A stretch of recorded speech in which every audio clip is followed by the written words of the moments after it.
अक्सर जब भी हम कहीं भी अपना विचार रखते हैं, किसी के बीच में अपना विचार रखते हैं, तो हमेशा खुद को ही सही साबित करने की कोशिश करते हैं। सामने वाले व्यक्ति की सुनना ही नहीं चाहते, उसको समझना ही नहीं चाहते हैं। हम अपने विचार दूसरे व्यक्ति पर थोपना चाहते हैं जबरदस्ती, लेकिन उस व्यक्ति की भावनाओं को नहीं सुनना चाहते हैं, उसके नजरिए को नहीं समझना चाहते हैं। शायद इसीलिए आज घरों में इतनी खिटपिट हो रही है, क्योंकि एक दूसरे पर अपने विचार थोपने की कोशिश की जा रही है। कैसे हम एक दूसरे पर अपने विचार थोपने की कोशिश करते हैं, आइए आज मैं आपको एक एग्जाम्पल के तहत बताती हूँ। और ये एग्जाम्पल मैंने कहीं रीड किया था कि एक बार एक 6 साल के बच्चे को जब गणित की टीचर ने एक प्रश्न पूछा कि बेटा, अगर मैं आपको एक सेव और एक सेव और एक सेव दूं तो आपके पास आपके बैग में कितने सेव होंगे। तो कुछ क्षण ही लगे और उस बच्चे ने, उस स्टूडेंट ने आत्मविश्वास से उत्तर दिया कि टीचर 4 होते हैं। तो वो जो शिक्षिका थी वो निराश हो गई। उसको लगा कि वो जिस उत्तर की अपेक्षा कर रही है उस बच्चे से, वो नहीं उसे मिल पा रहा है। तो उसको फिर से लगा कि हो सकता है बच्चे ने ठीक से ना सुना हो।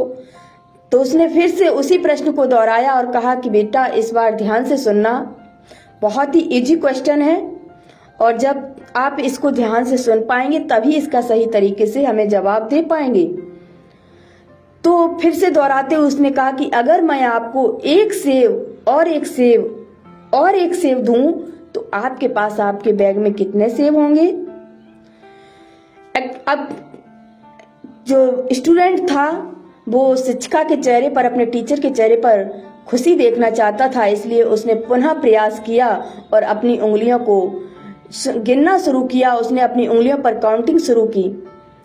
तो जैसे ही उसने वो गणना शुरू की तो उसके अंदर से फिर से वही उत्तर आता है कि 4। तो जैसे ही वो झिझकते हुए अपने टीचर को फिर से कहता है कि मैडम 4 होते हैं, तो शिक्षिका को लगा कि शायद लड़के को स्ट्रॉबेरी बहुत पसंद है और हो सकता है इसलिए वो अपना ध्यान खो रहा है, क्योंकि सेब में उसका कोई इंटरेस्ट नहीं है, उसको सेब अच्छा नहीं लगता है। तो अगेन उस टीचर ने बहुत ही एक्साइटेड होकर के टिमटिमाती आंखों से पूछा कि बेटा, अगर मैं आपको एक स्ट्रॉबेरी और एक स्ट्रॉबेरी और एक स्ट्रॉबेरी देती हूँ तो आपके पास आपके बैग में कितनी होंगी। टीचर को खुश देख करके बच्चे ने अपनी उंगलियों पर फिर से गणना शुरू कर दी और इस बार बच्चे पर कोई दबाव तो था नहीं, स्ट्रेस फ्री था। तो अब उसने फिर से जब काउंटिंग शुरू की तो कहा कि मैडम 3 होते हैं। तो जैसे ही उस टीचर ने उसका उत्तर सुना कि 3 होते हैं तो उसके चेहरे पर स्माइल आ गई, बहुत खुश हो गई वो टीचर। उसको लगा उसका दृष्टिकोण सफल हो गया है। फिर उसने मन ही मन खुद को बधाई देने की कोशिश की, लेकिन उसके मन में फिर से एक बात आई, एक प्रश्न फिर से उठा और उसने उस बच्चे से फिर से पूछा कि अगर मैं तुम्हें एक सेव और एक सेव और एक सेव दूं तो तुम्हारे पास तुम्हारे बैग में कितने सेव होंगे। तो बच्चे ने फिर से जवाब दिया कि मैडम 4 होंगे। तो इस बार उस टीचर ने उस बच्चे से पूछ ही लिया कि अच्छा बताओ कैसे 4 होंगे। तो उसने जब थोड़ी सख्ती करके उस बच्चे से पूछा, चिड़चिड़ी आवाज में पूछा, तो एक धीमी सी आवाज में उस बच्चे ने हिचकिचाहट के साथ उत्तर दिया कि मैडम, इसलिए 4 होंगे क्योंकि 3 आप दे देंगी और एक मेरे बैग में पहले से ही है, इसलिए 4 हो जाएंगे।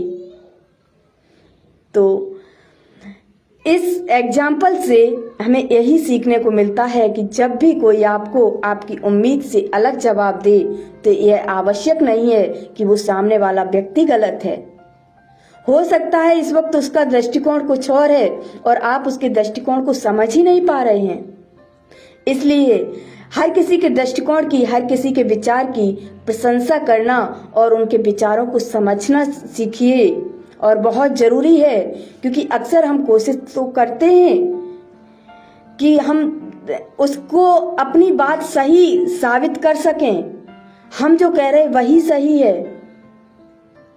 और हम दूसरों पर अपना ही दृष्टिकोण थोप देते हैं। फिर हम सोचते हैं कि आखिर मैंने गलत क्या किया, हमने तो सब सही किया था, फिर ये हमारे बीच में गलत हुआ कैसे, हमारी रिश्तों में दूरियां आई कैसे?